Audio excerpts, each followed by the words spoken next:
Welcome back to the WL Costa Properties YouTube channel. Now, if you're thinking about moving to Spain on the non-lucrative visa, you're in the right place. We're joined today by our lovely client, Vicky, who has just successfully come through the entire NLV process from start to finish. She's going to share what it was really like, what she'd do differently, and the things that you absolutely will not find out online. Are you ready to get started? Let's go. Welcome, Vicky. How are you today? I'm really well, thanks, Sandra. Thank you for having me in. Thank you for joining us. So, a great topic that I'm really excited to dive into with you today, and I'm really pleased that you've been able to free up some of your time to come and chat about this very important topic in more detail, because I know it's going to be incredibly beneficial to those watching and listening at home. But before we go into the embassies and the paperwork and all of the bureaucracy that you've been through over the last number of months, tell our listeners a little bit about you and where your Spanish dream started. Okay, yeah, so we've been coming out here for probably the last 3 years. I've got family here, so I've got a cousin and her husband lives in Arroyo, and my dad's sister and husband live in the marina. So I've been out here for a number of years. Kind of probably about a year ago, we were like, this would be great to retire out here. Mm-hmm. And then we're kind of like, well, let's fast forward, life's short. So why wait until we retire? Let's look at, can we come out early? So we were lucky we're in a position that I took early retirement and we've been able to do that. So yeah, it was just kind of moving our plans forward. It's just a different way of life, 300 days of sunshine, what isn't to like? And we know the area really well. So it was kind of a no-brainer just to accelerate our plans forward. Amazing. And you guys really are action takers, like you're go-getters. So I'm really not surprised that you expedited that decision in the last 12 months. You want to do it, you talk about it, right? So sometimes you talk about it, you never do it. And we were like, yeah, we'll do it. And everyone that knows us would say the same. We want to do something, we just do it. And that's what we did. But yeah, you've just got to have a little bit of patience. But that's the thing, right? For many people, this is a dream. Oh, I'd love to do that one day. But you guys really are action takers, and you've really thrown yourself into your journey over the last 12 months. And you've had a lot going on while your Spanish journey has been, I suppose, rolling out. Tell us a little bit about your year, Vicky. Yeah, so 2025 was a bit of a whirlwind. So I've been with my partner, my husband now, for 20 odd years, and we accelerated getting married. So we got married in June last year. So kind of delayed our move out here till everything was in joint name. So kind of that just pushed our process back a little bit. So yeah, it was a busy year for us. And then obviously the whole process for the non-lucrative visa probably took longer than we expected. And I think patience is a virtue I realise I don't have a lot of patience, and it's a very mañana situation with the Spanish, as my cousin had told me. I didn't believe her, but hey ho, I have learned every day's a school day. So yeah, so last year was a busy year for us. Yeah. So let's rewind a little bit, because she's being modest. So not only had Vicky and her now husband Steve decided in the last 12 months that they were going to, expedite their decision to move to Spain, she was planning a wedding, she was getting married, she was selling her home in the UK, and she was actively pursuing her property search in Spain. So juggling many balls in the air at once, which is really admirable. So again, just, reinforcing that you made your decision about your move. Yeah. And you guys just went all in, which was incredible. Yeah, and we weren't dependent, and we'd got to the stage where we weren't dependent on the house sale. So you're right, we're selling a house. Obviously, those that are selling in the UK, it's a whole different process than it is in Spain. And we were third time lucky, so we got to the finishing line many times last year, and then back onto the market.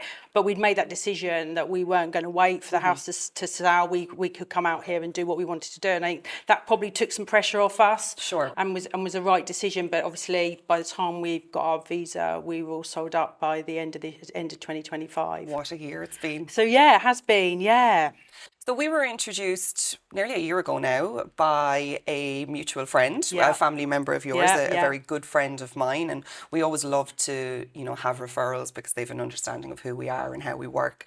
So when you were introduced to Spanish real estate, so to speak, what were you expecting from the relationship with your real estate advisor? Because you guys, you're pros at this in the UK, but obviously it works a little bit differently over here. So look, look, you say in the UK we've done we do property refurbishments and renovations. So we're kind of a little bit pros to it. So we kind of we've always worked with the same estate agents, the same solicitors, the same set of builders. So we knew it was going to be a little bit different. I think the whole process is a lot quicker, a lot smoother in terms of you can buy property within 60 days. I like the fact that they do their due diligence up front. So I think that's really good. In the UK, you could be 8 weeks in and then you find out that there's loads of issues, and then you're kind of like, you're so far into that process, and it can take 3 months, 3 months plus in the UK to buy property. So, and I think the thing is, it's having that relationship with an estate agent or a real estate for us is really key. So you need to feel you can trust them, that they know what you're looking for. We kind of knew what we wanted. Yeah. We'd kind of done our homework. We'd been out here probably last year. We were out here 8 times prior to moving out. I think we'd probably walked tens of thousands of steps in terms of every row. We knew where we wanted or didn't want to be. So we'd kind of narrowed our search window down, which made it easier for us, but probably harder for you guys. But we knew where we wanted to be, and so that was kind of a good piece of exercise we'd done. And it's okay looking on your equivalent. So the equivalent of Rightmove in Spain is Idealista. So you look on there, they're not great. So they will tell you where something is, and the location could be 20 streets to the left or 20 streets to the right, or not even in that location. Whereas in the UK, it's really specific. Yeah. They don't do floor plans, so you're kind of trying to visualise what you're looking for. Some of the photography will either will make it look great, or will do the house a favour. So on that side, you've just got to be aware it's slightly different. But I think for us, it was a godsend that Serena had introduced us. We'd kind of been speaking to you around what we were looking to do and where we wanted, and our requirement had changed, and we kind of opened up and then went back and said, actually, we kind of really want a villa. That's kind of that Spanish dream for us. And I don't think it's not changed, and it's just waiting and finding. But we've noticed over the last year that the property prices have increased. They don't look like they're going down. No. So you just got to be mindful. When's the right time to buy. Absolutely. That's a very important point that you mentioned there for anyone that's sitting at home watching and is thinking, oh, I'll wait until next year. Yeah. I mean, I would think probably they've gone up 20% over the last couple of years. So the first time we looked about what the prices were, not thinking we were going to be coming for till we're 60, but obviously we've accelerated that move. But I think what you may want as a holiday home isn't maybe what you'd want if you were to come out to retire. So I think, if you're thinking that's where you want to be, then look at what's around you. We took some good advice off my auntie and uncle who've been out here 20 plus years. Is, not that you want to hear it, you're not getting any younger. You want to be near good public transport routes, near the hospitals, near the shops. You don't want those big hills that you're going to get. So just look at what your requirements 100%. Are, and they were really good factors for us. And over here, you're very much, you can use the public transport. It's really, really good. Whereas in the UK, it's really hit and miss. Whereas here, you don't necessarily need to have a car if you're on really good public transport routes. I think that practical advice that you were given, and it was absolutely very important. But I think, to be fair to both you and Steve, your whole search was based around being practical. Yeah. Around being close to the transport links, having the ability to walk to, bars and restaurants, being close to hospitals. All of these things are so important. But again, I think that brings us back to why Benalmádena is such a fantastic location, because you have great public transport. You have the international hospitals where you can have top-class healthcare in English. If you don't want to go and receive your medical care in Spanish, all of those things are open to you, which is not necessarily the case with other locations and towns along the coast. So we're blessed here, really, with having all of that on our doorstep, for sure. Okay, so now I want to go a little bit more into the visa, the important stuff that we really want to pick your brain on today. Now, for anybody who is watching, who is new to all of this, the non-lucrative visa is for anyone that's moving out to Spain from outside of the EU who is not actually planning to work in Spain. So it's passive income is absolutely fine, but active employment isn't. So for you guys personally, if you don't mind me asking, why was this the right visa option for you? So we'd obviously missed out on the golden visa. That would have been probably the right route, but that went in April last year. So the options are quite limited to us. So we obviously, neither of us had parents that were from many of the EU countries. We couldn't jump onto that. So you can go if you've got grandparents and things like that. So that was kind of an out for us. So we weren't on a nomad, we weren't on a working visa. So it was really it was just the non-lucrative. And the criteria is quite strict, as you've said, in terms of its passive income, its proof of that income, be it savings, be it rental, be it pensions. That was kind of the only opening that was available for us. Okay, so that was the option that you went forward Yeah. with.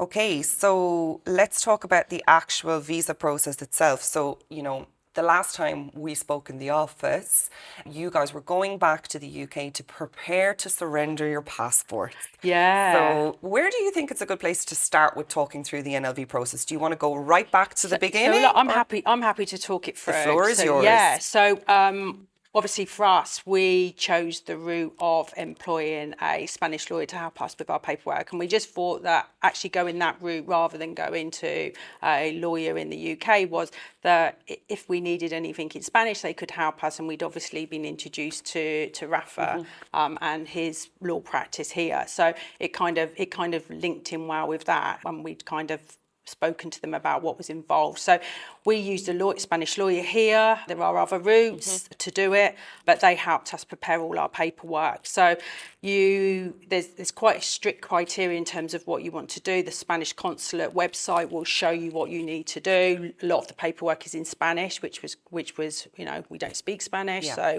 they helped us prepare it. So there's like a form EX1, there's a residence form and paperwork like that. So you need to prepare that. Then they have a guidance in terms of all the paperwork that you need to have. So you need to have those completed. You need to have proof of your income. So you then have to decide if you're going to go on a visa application in your own name equal or on a joint. So Steve and I chose the joint route. We could have done it singly, but we chose the joint route. So that's showing your income. You need a police record check. That's time restricted, so that's only valid for 3 months. Then you need to have a medical certificate that shows that you've not been in any contagious diseases in. So we used a company called Zoom Doc. You do it online, and then they send you the certificate. Again, that's got a time frame with it. So there was some other paperwork that you need to prepare. So they kind of have a little checklist of what you needed to do. So we got all that done. Obviously, then you need to have medical care. So you've obviously got to outlay for your medical care before you've even got all this. So there's a lot of upfront costs before you've got it. So we came out here. We chose to use Sanitas, which is the equivalent of Bupa in the UK. In terms of cost, I think it's a lot cheaper in terms of what you'd be paying in the UK, but we went for Sanitas because we knew that it would be one that would be approved. So there may be alternatives, but the consulate might not accept it, and it may stop it. So look to make sure. So we knew that Sanitas would be, and that's why we went on that route. So we'd got everything we needed and prepared. So anything that wasn't in Spanish would have to be translated. Anything that's official would need to be, you need to see a notary and get that notarized, legalized and apostilled. So you've got all that expense on top of that, then you need it translated. So Rafa's team told us what we needed, their immigration team told us what we needed to do. We got all that done. Our notary sent it all to them to make sure it was all good. So we got all our pack ready. And then obviously you make an appointment. Just a quick question, sorry, in terms of the pack ready, what kind of timeline are you talking about to prepare that end to end? So them sorting out their paperwork, us getting everything, I think you're probably looking at a 2-month period. Anything that goes to a notary will take them, then they have to get it apostilled and then translated. So you're probably 2.5 weeks on that period alone. Because the apostilled stamp needs to go to London to be registered. So that was our take on it. And then obviously you all the time you're thinking, the police check's only got 3 months, so you've got to kind of push to get that done, and Exactly. then you've got to book your appointment with the BSL in London, who the Spanish consulate outsource all of their visas to a company called BSL International. So you prepare your pack, that's all submitted. So that's ready for you to take to your appointment in London. To your appointment. Yeah. Okay, so you're waiting for your appointment back. Yeah, so get you that have to date. register. So to get your appointment, you have to register on the BSL International webpage. So you set up like your profile, you go and explain, depending on where you live in the UK, depends on where you go. So I think they have 3 hubs. So there's one in London, I think there's one in Manchester and one in Scotland and in Edinburgh, I think. So it depends on where you live, it tells you where you need to go, and then you can book an appointment. The website for BSL isn't the most helpful, I don't think, in terms of the knowledge that it gives. It has some Q&A, but not really helpful in terms of what you want. So you book an appointment, they offer a service, so they can come out to you, and you can get your visa in 15 days. But when you inquire, it's only for a working visa, so don't be drawn into that. You don't get it any quicker. So a non-lucrative visa, they say, will take 3 months. You won't be far off 3 months. Okay. So you've got to be patient on that. I thought we'd have it in 30 days and we'd be out here, and it wasn't. So look at that worst case scenario in terms of, they say 3 months, it's likely to be 3 months. So you're already then from your 2 months to your prep, and that's like, and I know you guys would have been on that. Yeah. So 2 to 3 months prep, then 3 months It's for your wait. So you book your appointment time, you turn up at the BSL International offices, and for us it was in London. We turned up, we presented it, we had the time. I expected to turn up and be taken into a little room, because that was kind of what I'd visualised. I turn up and it's like grabbing you register. There must have been hundreds of people there. There, everything from trying to get student visas to working visas to holiday visas. You're there and you've got an appointment and you're thinking, I'll only be 10 minutes, 15, and you're not. You were nearly 2 hours waiting with an appointment. They don't take you to one side. You just stand at a counter and go through your paperwork. If you haven't got the right paperwork, they get you to go to one side and email it, so they print it off. We were okay, we had everything we needed. They go through it, check everything's there, you pay your money, they give you a receipt, which is your reference numbers that you track. That they tell you can track. So in my head, when they're telling me I can track, I'm going to be tracking at every stage. No.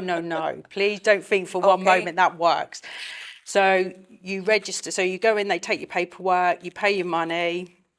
The next day it hits the system. So BSL then, I think, courier over to the Spanish consulate, and then that process starts. So it's the next working day it starts. They sent us a text message to say, this is your numbers, it's all in process, and you can track it online. So I'm thinking, great, I'm going to track it online. Every stage I'm going to be seeing what they're doing. And as I said, that didn't happen. So what do you see then? So literally, what you do is you go online. You've obviously set up your profile, so you've got your user account, and it goes in, and it was progress in mission. So it's sat as progress in mission, and then I think working day, because they only work on working days. Working day 4, we had an email late in the day and a text to say they required more information. So the information they required was never on their checklist. Oh, wow.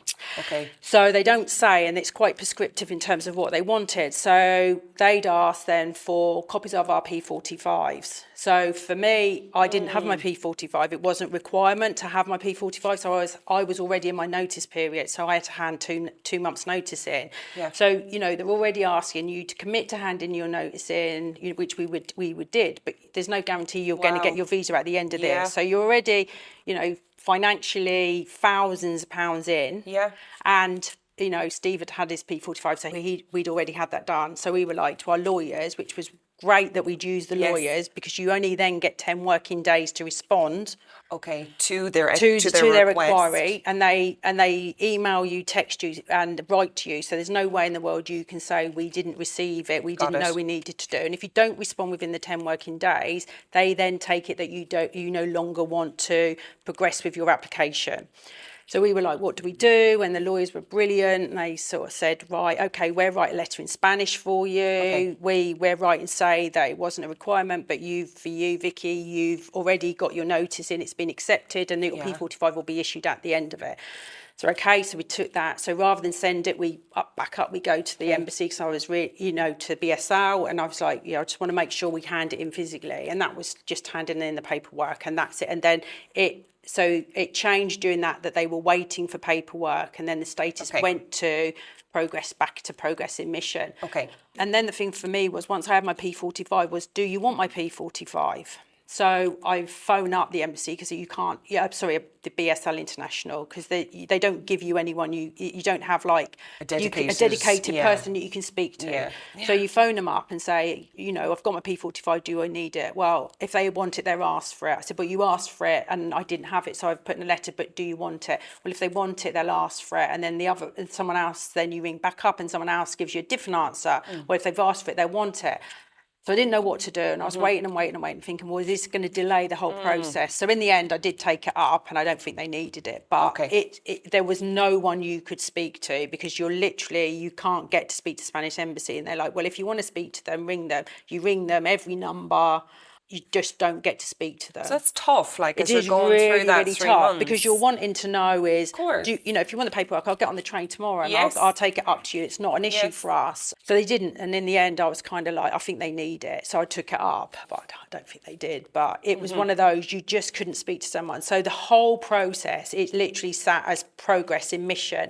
And you go in there, every day we went in, I was going in to check. And then we were probably just coming up to the 3-month period. And you know, I've got no patience. I've decided that was never in the queue for patience. So we got to it, and it literally, I think it was on a Friday afternoon. It says passport being dispatched.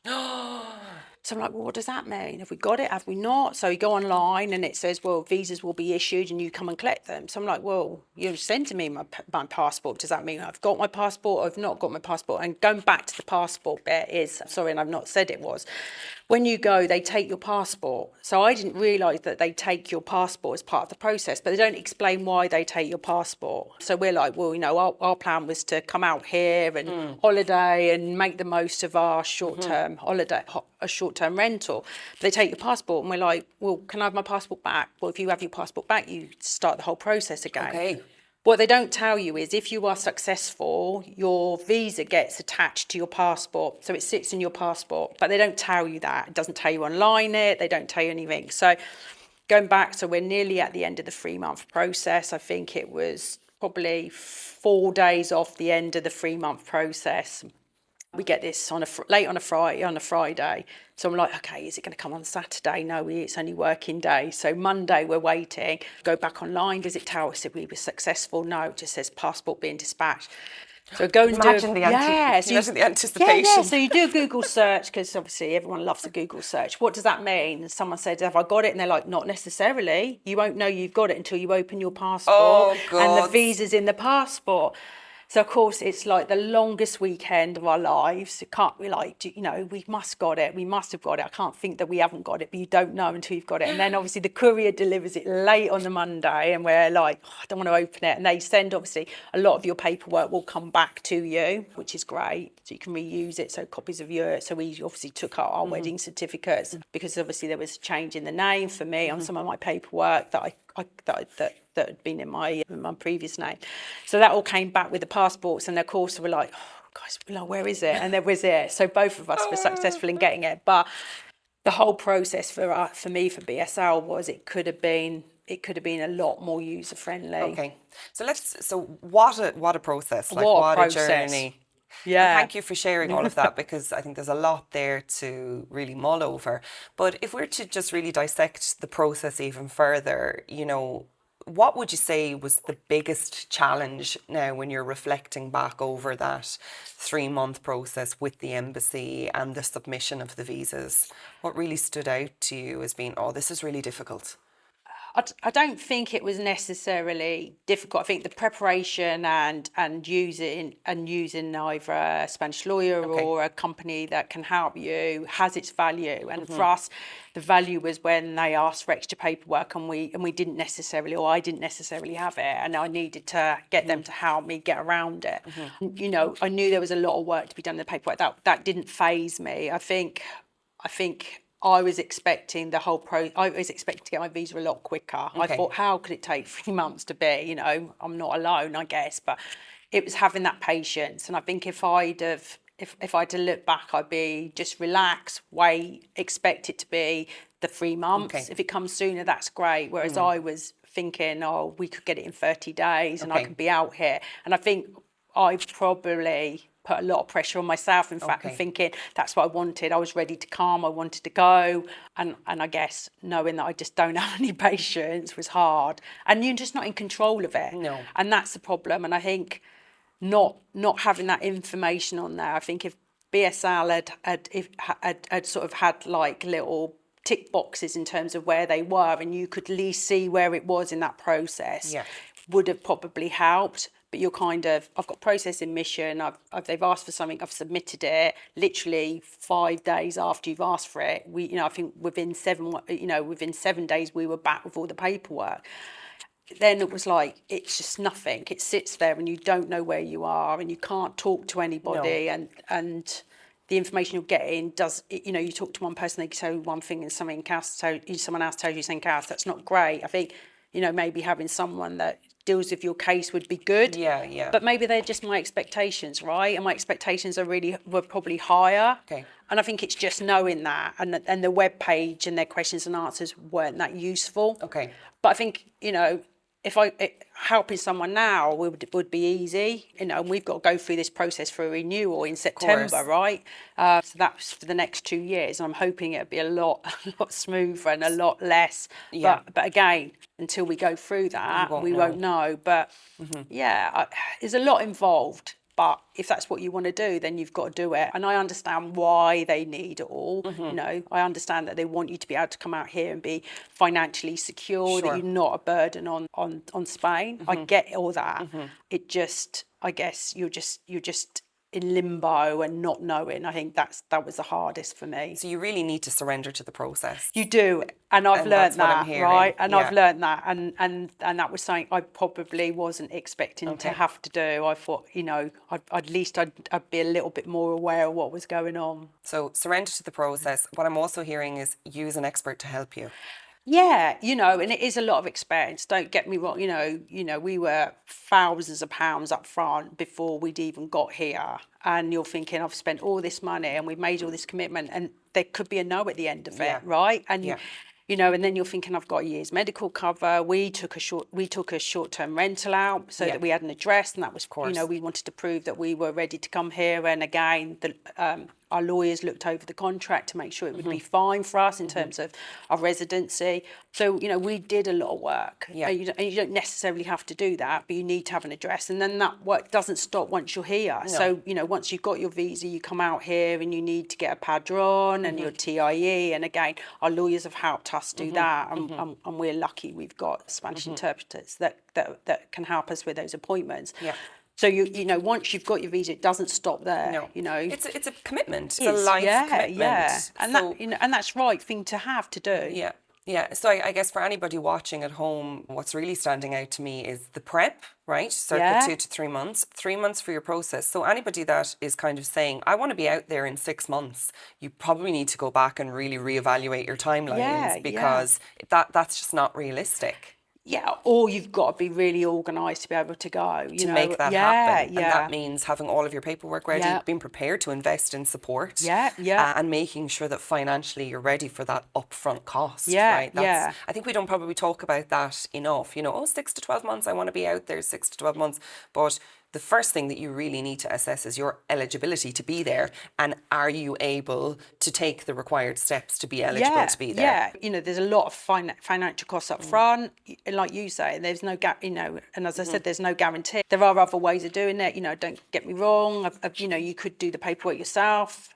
We just didn't feel we could. We just felt we thought it would help us with our residency and our visa to use the Spanish lawyers. Absolutely. And I have spoken to other people that we've worked with that have used the process themselves, but that is a huge time commitment, and you were still working at the time. You really need one person to project manage it, and that's not always feasible for people, you know, because they've got life still lifing and going on in the background. Like like it's a great journey, and you're here now, which is the main thing, and you're going through the next stages of the process, which is fantastic. But if you were to really reflect back to anybody watching or listening at home, you know, as in, what was the biggest lesson learned for you? If you were starting your process again tomorrow, what would you do differently? I think you've summed it up. I think you need to surrender to the process. Okay. Absolutely would still use a lawyer. I think sometimes you think it's a lot of money. Why do I need them? And then when they came and they wanted paperwork and I didn't, you know, I wasn't sure what was needed.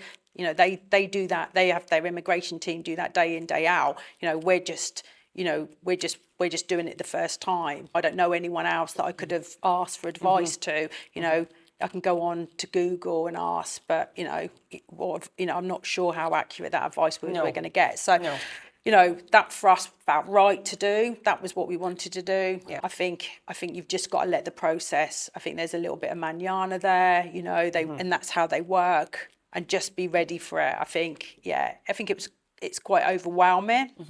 But be ready for it, and if that's what you want, then you've got to be prepared to it. You know, and that's what we did. But yeah, I just think I should have just have more patience for me personally. So it's more a personal learn than an actual process. For me, personal growth, it's patience. But I knew I didn't have a lot. It just pushed me. But every cloud, and you're here now. Yeah. And you guys have just come through your first Christmas in Spain. Yeah. You've done the Three Kings. We've done the Three Kings, which is amazing. Done your 12 grapes for New Year and called in the New Year in Spain. So look, you've got there. Yeah. So let's, I suppose, talk a little bit about something positive over the last few weeks. How have your first few weeks in your new country been? Yeah, so lovely. I mean, you know, I guess the big thing for us is the weather. So it's not been we've not had sunshine every day. You know, as Steve said, he's expecting to be able to, but it's certainly a lot warmer. You know, there's been days we've had shorts on. It's 17 degrees. You know. When it rains, it rains. You know, but it clears up really quickly. But we're walking around in t-shirts and sweatshirts, and the Spanish are wrapped up for the Antarctic. So you know, we're thinking this is warm here. You're climatising. Yeah, so we've still got climatised. But yeah, I mean, so far it's great. It's everything we wanted. So yeah. Amazing. Well, I'm really pleased for you both, and thank you for being here to share your story with everybody listening and watching today. I think that you've shared some really good advice that, you know, start soon. Yeah. Hire and trust experts. Surrender to the process. If you don't have patience, do some personal development work to acquire patience before you start the process, and, you know, really assess your eligibility to be in Spain before you really start to look on Idealista and explore those properties, because you need to understand if you are eligible to reside in the country before you make any next steps. That's critical and so important. But thank you for being so open and honest. I know that your experience will genuinely help others that are going the same route and will be exploring an NLV visa through the course of 2026. Now, if you're watching and you'd like clarity on your own move, if you're ready to make the move, just simply head over to our website, www.wlcostaproperties.net. Go to the resources section, start by downloading our free buyer's guide. You'll find so much information there that will really help you understand what step comes next for you. Thank you for stopping by. If you've liked this episode, remember to like and subscribe, and I'll see you on the next episode. Ciao for now.